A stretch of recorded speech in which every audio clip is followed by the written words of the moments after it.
Welcome along to another F1 Clash 2024 season video where we're going to dive in really quickly and in small detail to try and bring you up to speed as best we can. Now later videos will see us go into bigger depth, but I feel like at the moment it's all about getting you the here and now and the useful information. So if you want to win more duels, then you're going to want to know the detail that I'm going to cover in this video. Some of it will be really obvious, very basic, that you may have worked out yourself, but ultimately I am catering for all players and I do really hope this helps you out. Now, a lot of people will be asking me about what to buy in the CC store. Now, I am currently still doing a little bit of research in this, but one of the key things that we are finding at the moment is that your car seems to be stronger than your drivers. And what I mean by that is, when you are racing duels at present, yes, it's great having a good driver who can get off the line great or can start higher up the grid.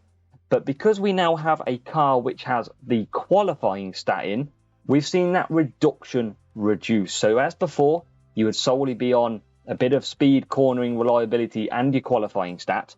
Because we've now got that qualifying stat in for the car, it does reduce the gap down between a top driver and then a low qualifying stat. So average out pretty much quite closely. Now, the thing you want to factor in then is, what would you like? Do you want two good drivers who sit near the front, or do you want two lower drivers that sit towards the middle or the back, but you have a superior car?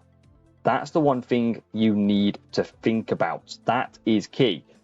Now, from my experience of playing, and I can confirm that I've raced around 120 races so far, it seems to be that having two good drivers or a good driver is not as beneficial as having that strong car. So you need to go ahead, focus on the car itself, and that is why on Friday we might look at recommending a certain car part, so make sure to come back and tune in for that for your CC score points. That's why I told you not to rush into it.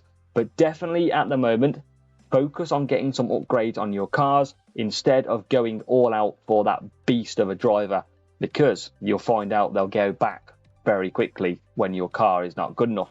We've seen a lot of players in our clubs so far basically being able to beat rivals easy who have got better drivers because they are lacking on the car. So make sure to go ahead. And I'm sorry for Android players if you have only just got started, but hopefully this really does help you focus on some of the upgrades and details that you need to go into. Now, one of the other big, really going to help you win duels is the power of boosts.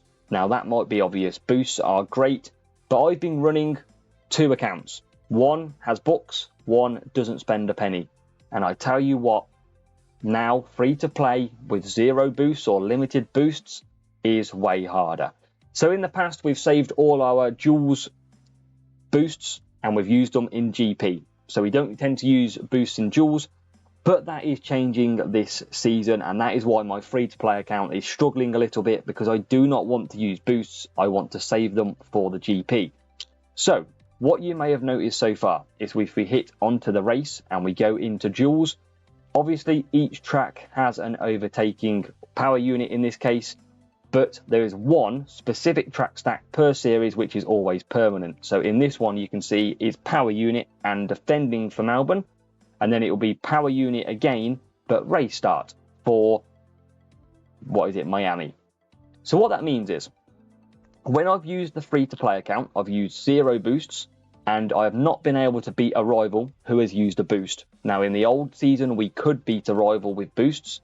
Now they are so overpowered you cannot beat them, or it is very tough unless they go through a strategy nightmare. So this is key to winning more duels. Have a car focused setup that is quite balanced across the board in terms of its cornering, speed, qualifying, but then apply your boost. And I told you it's obvious stuff, but if you're racing Canada, use a boost that is good for overtaking and cornering. If you are racing Bahrain, use a boost that is overtaking and power unit. The actual boost influence is massive, and you will find if you don't use boosts, your opponent will come back flying past you very quickly indeed. So you've got to keep a look out for that if you want to win more duels. That is honestly a massive thing. And I know it's obvious. Just use boosts, you'll be fine. There's even pit time boosts. Now remember, at the moment, looking at boosts, one of my favourite boosts at the moment is Ode. Great for cornering, great for overtake, massive pit time advantage. You're all running around 4 seconds, 5 seconds on your pit stops at present. So why not get that down to around 2.8 seconds and take a really quick pit stop? It honestly really does help. You'll notice pit time is not anywhere in the track stats, but it does massively help you. So give that a go. Focus on your car setup, that is key, and then focus on using the boost. So before you race, maybe make a note, and we'll do a boost guide at some point as well. Just check, right, if I get Miami, I'm going to need race start and power unit. If I get Silverstone, I'm going to need tyre management and power unit. Go and learn, write it down for your series. Just write the 4 tracks down. Write what their track stats are, and you know what to go and have a look at. Some of the best boosts out there that we've seen so far. Obviously, Kauai for your race start and cornering tracks. We've seen that you can use Ode as well for overtaking and cornering. Another good boost is a good one, Firework, race start, speed and overtaking. Really good boost. One of the best ones we've found so far. We've got Cuppa, race start and cornering, still in there as well. And then there's some really good ones out there like Skull, which has power unit and speed. So you really need to use these boosts. They are in there for a reason. So please go and use them. You will notice a massive difference. And I've lost a fair few races on this account, learning the hard way. So definitely prioritize. And then make sure you've got a nice balanced driver. We're using a pretty high Albon at the moment because we've unlocked him. But you can see Zhou Guan Yu on the right hand side. His stats are pretty balanced across the board. Decent qualifying, decent race start, and a bit of average on the rest of them. So try and, once you can, work them up. So that is a little guide, a little quick. I know it's no racing. I know it's obvious stuff. We'll do more detailed videos, but it is really here to tell you and bring you up to speed as quick as possible as all the information you need to go and simply win more duels. Race through the series, enjoy it, use boosts, use a car driven setup, and you will honestly go miles and win so many more races. You will certainly notice the difference. All of us are seeing the effects as G-Man 58 hits a follow. We're all seeing the effects of boosts, and boosts probably will get reduced down in the season potentially, but right now they are so good to go ahead and use.